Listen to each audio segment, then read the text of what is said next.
Amigos, gracias por continuar con nosotros y ahora, bueno, pues aperturamos una serie de entrevistas con los conferencistas de Sexto Poder, en esta ocasión Proyecto Gobierno, que se celebra en el Hotel Hilton and Conference Center en Villahermosa. Y primero, bueno, pues platicamos con Roy Campos, con quien ya lo hemos hecho en otras ocasiones, presidente de Consulta Mitofsky, y con quien tenemos muchos temas que platicar. Qué gusto volver a entrevistarte, charlar contigo, Roy. No, al contrario, gracias a ustedes, ¿no? Y aquí dispuesto al tema que quieran. Pues Proyecto Gobierno, ya lejos de las encuestas, que también vamos a tocar el tema brevemente, ya estamos en el Proyecto Gobierno, después de las evaluaciones, de los pronósticos, hoy finalmente están en el poder quienes compitieron. ¿Cuál es tu punto de vista?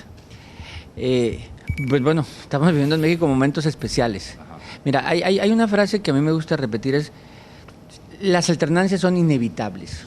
Inevitables, o sea, en México 9 estados solamente no han tenido alternancias, en esos estados 6% tienen elecciones este año, en esos estados las capitales o las ciudades importantes ya tuvieron alternancias. Tabasco fue la única alternancia de 2012, por ejemplo, de las 7 gubernaturas fue la única alternancia, pero fue la número 16 del sexenio.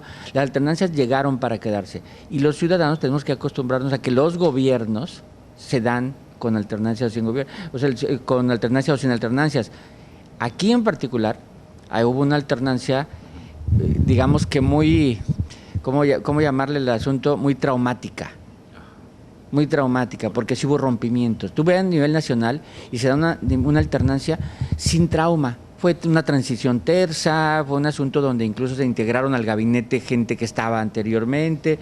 Aquí no, aquí se dio una alternancia traumática, es decir, vamos a todos fuera y otros dentro, ¿no? Entonces están viviendo otro tipo de alternancia. Oye, ¿y también le pega a Tabasco esto? No, le pega a Tabasco y le pega a todo el país. Ahora, es un hecho, y lo aviso un poco, no es pronóstico, pero aún los que están hoy, al partido de hoy, tarde o temprano va a salir. O sea, no es eterno. O sea, va a haber alternancia. Llegaron para quedarse.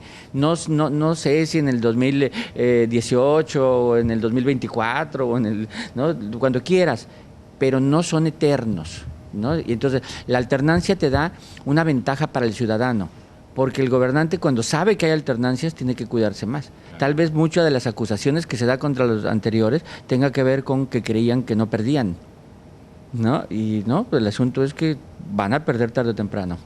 Dulce Chávez. Roy, ¿qué debe pasar? Ya decías, bueno, inicia, o por lo menos aquí en el estado de Tabasco, un cambio de gobierno traumático, sí. No tan solo por el cambio de poder en cuanto a partido se refiere, la crisis, la deuda que dejó el anterior sexenio, toda la polémica que se ha dado entre el gobierno pasado y este gobierno. ¿Qué debe hacer el actual gobierno para precisamente evitar que dentro de 3 y dentro de 6 años pues deje de existir en la entidad?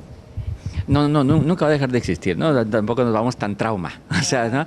Ahora, ¿qué debe hacer? Pues yo no soy para aconsejarlo, pero mira, hay dos niveles de gobierno. El nivel de imagen, porque la imagen es importante, porque la comunicación, porque al pueblo, a la gente, no nomás hay que darle un buen gobierno, hay que hacerla sentir bien, ¿no? O sea, tú puedes ser muy eficiente en el gobierno. Un gobierno eficiente cobra impuestos. Un gobierno eficiente, sí, pero el pueblo lo resiente. Entonces, tiene dos dimensiones, la parte de la eficiencia y la parte de la comunicación, de la imagen. Bueno, entonces, ¿qué es lo que tiene que hacer? Dos cosas. Por un lado, aplicar la ley. Es decir, castigar si hay culpables, debidos procesos, aplicar la ley. Pero por otro lado, tratar de que lo que haya pasado no afecte a la población, que son dos cosas distintas. Es decir, oye, sí, mira, tú tranquilo, nosotros nos vamos a encargar de aplicar la ley, nosotros vamos a castigar si hay culpables, nosotros lo vamos a hacer, pero tú no lo vas a pagar. O sea, tú no es que te vaya a subir los impuestos por lo que pasó, no, tú tranquilo. Entonces tiene que hacer las dos cosas, tener a la gente tranquila y mostrar que aplica la ley, que no son venganzas políticas, sino aplicaciones de la ley en términos de debido proceso, que por cierto, en este año, después de lo que pasó con Florence Cassés, pues lo del debido proceso está permanentemente, ¿no? Hazlo bien, porque si no te van a salir libres todos. Ahora, bueno, lo de las encuestas, porque yo creo que, además que es pregunta obligada y encargada de nuestra compañera Eliana Pineda, que incluso te mandó un Twitter y a quien le mandamos un saludo. ¿Qué pasó? Con las encuestas, ¿por qué la diferencia? ¿Por qué la impugnación? ¿Por qué los cuestionamientos? ¿Y cómo estás tú en lo personal, Roy? Bueno, yo bien, además no soy el único encuestador, tendríamos que preguntarnos a todos los encuestadores, etcétera, ¿no? Yo soy uno de los encuestadores de México, ¿no? Bien, a ver, ¿cómo estoy? Bien, trabajando, haciendo encuestas, ¿no? Estoy haciendo encuestas, publicando, tengo un boletín, o sea, eso no ha parado las encuestas.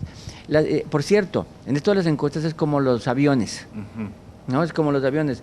Hay un accidente de avión, y todos lo volteamos a ver y reportamos, algo así. Pero la próxima vez que vayas a Europa, ¿a poco te vas a ir en barco?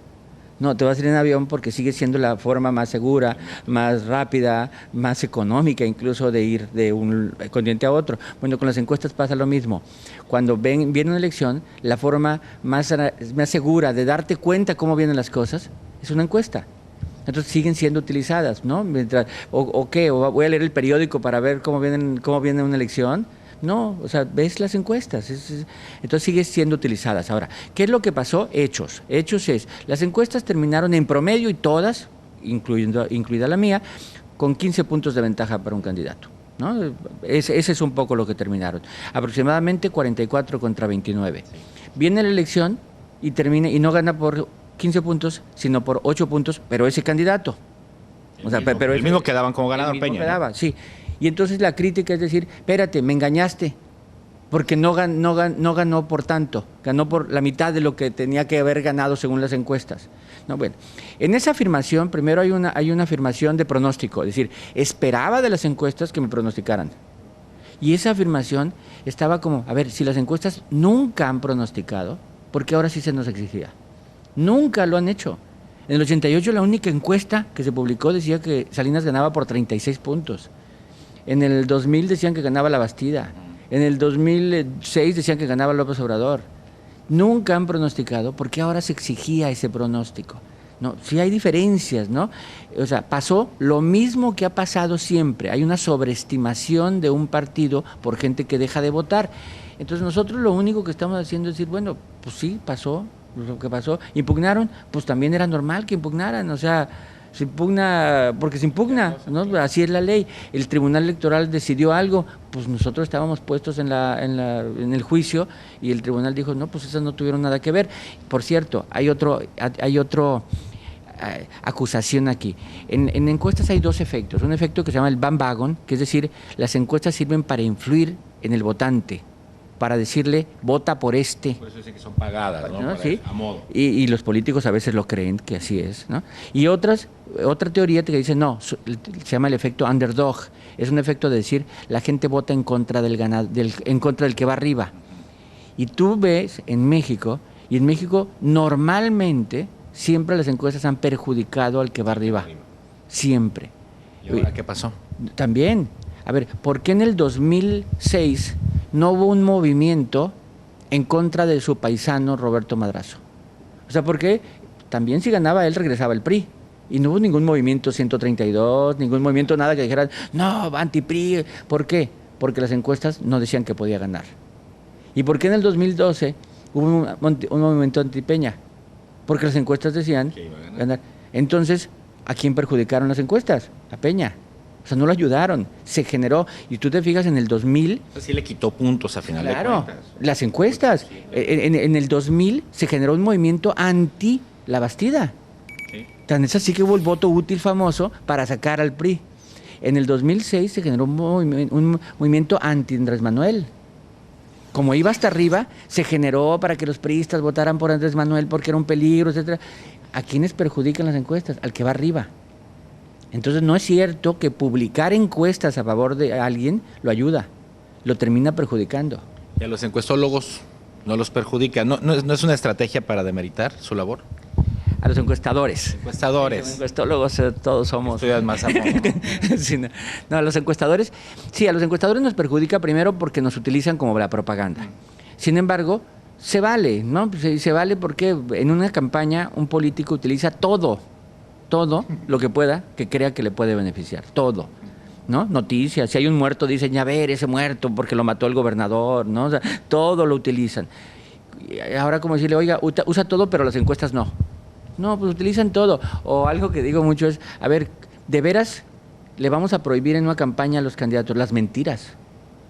Se les vamos a prohibir las mentiras, porque dicen muchas mentiras, entre esas mentiras mienten con encuestas a veces. A veces dicen, y todos en una campaña tú ves, y todos dicen voy arriba. Todos dicen que van arriba en las encuestas. Pues no puede ser cierto, ¿no? Que todos vayan arriba en las encuestas. Pero entonces que el IFE va a llevar a decir, prohibido que digas eso. Pues no, pues dicen que van a pavimentar, y no pavimentan, ¿no? Dicen que van a acabar con los secuestros, y no acaban. Dicen cosas porque están tratando de seducir al electorado. Entonces, en términos de la libertad de expresión, nosotros no podemos como encuestadores decir, oye tú, no uses mis encuestas a tu favor. Pues cada quien le da la interpretación. El que va ganando dice porque va ganando, y el que subió 2 puntos dice voy subiendo. Claro. Pero los dos las usan en su propaganda. En este año hay 14 elecciones. Sí. ¿Cuál es, de acuerdo a las encuestas que ya han realizado, cuál es la perspectiva? ¿Hacia dónde se dirige precisamente ese rumbo en las 14 entidades? Mira, te lo voy a decir así. De esas 14 estados, 6 jamás han tenido alternancia. De esos 14. Solamente 9 estados no han tenido alternancia en el país, y de esos 6 tienen elecciones este año. Entonces, los 14 elecciones las podemos dividir en grupos, pero uno de esos grupos es, por ejemplo, estados que sin alternancia tuvieron problemas el año pasado para el PRI, que es el que no tuvo alternancia. Quintana Roo, Veracruz, Tamaulipas, Coahuila. En esos 4 estados el PRI perdió elecciones, el 2012. Hoy renueva y tiene elecciones intermedias. Entonces el ojo está si fue un efecto de candidato, un efecto de Josefina o de López Obrador o de Peña Nieto, un efecto candidato, o fue ya un deseo de cambio del ciudadano. Luego otro ojo es ir a ver Baja California, el primer estado con alternancia. Vamos a ver qué pasa después de que el PAN ha gobernado 4 sexenios ahí, desde el 89. Bueno, ¿qué pasa? ¿La gente quiere cambio o hay una renovación después de 4 sexenios del PAN? Entonces así podemos ir viendo. Lo que sí es que es una elección que aparenta que el PRI la tiene más en riesgo. El PAN solamente tiene un estado. El PRD no tiene ninguno de esos.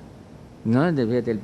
Y la alianza tiene 3, pero no hay ni uno de esos 14 estado perredista, ni un estado panista más que Baja California. En cambio el PRI pone en riesgo muchos estados. Entonces al que vamos a poner en la balanza este año es al PRI. Sí, de hecho, bueno, aquí si gana el PRD 1, pues sale ganando, ¿no? Sí, claro, con uno que gane el PRD, con un congreso que gane el PRD, con un congreso que gane el PAN, gana, ¿no? Porque no tenían nada, no ponían en riesgo nada. Roy, ¿algún mensaje para Tabasco? Y si vas a estudiar el caso Tabasco. Mira, vamos a estudiar el caso de todos los estados tarde o temprano. Ajá. Tarde o temprano. Yo a lo largo de este año, en algún momento, no sé si en junio, julio, algo así, publicaré alguna evaluación estatal de Tabasco, ¿no? Vale. Pero no específicamente porque de hecho yo Tabasco lo he medido poco, y siempre he dicho, Tabasco es bien difícil de medir, bien difícil, ¿no? Porque la población es muy politizada, pocos estados tienen una población tan politizada que saben tanto de política, que saben tanto de encuestas, entonces es una población muy difícil de medir. Grupo Presente Multimedios, evolución, comunicación, compromiso.